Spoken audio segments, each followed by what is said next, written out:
Connu pour son concept innovant, Minecraft est un jeu de type bac à sable, où le joueur peut modifier de manière radicale son monde.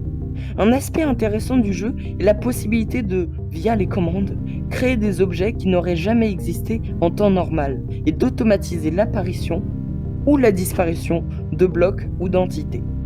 Avec cela et quelques connaissances en commande, il est possible de créer des véritables simulations comme celle du jeu de la vie.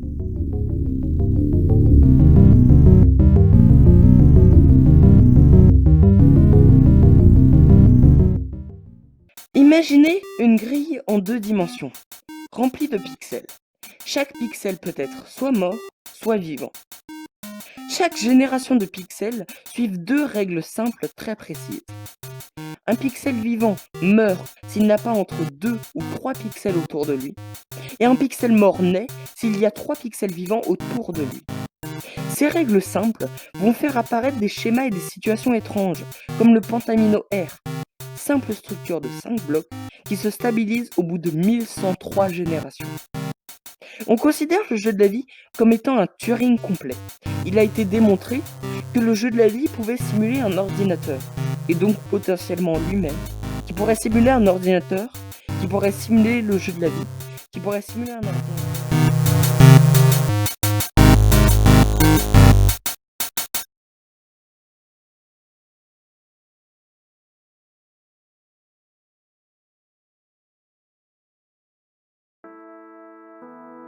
C'est donc en live que je me suis lancé le défi de le réaliser.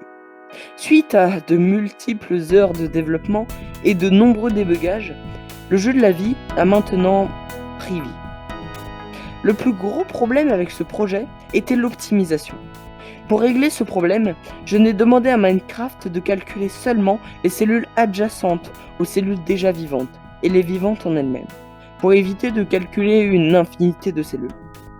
Il se déroule sur un grand monde plat, où l'on dessine notre configuration initiale, avant de l'avoir évoluée.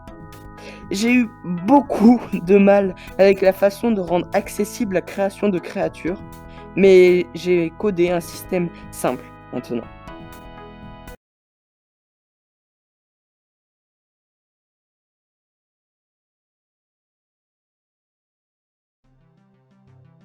De manière générale, les jeux bac à sable ouvrent la voie à beaucoup plus de possibilités, mais sont rarement optimisés pour la simulation informatique, les FPS baissant très rapidement au gré des ajouts.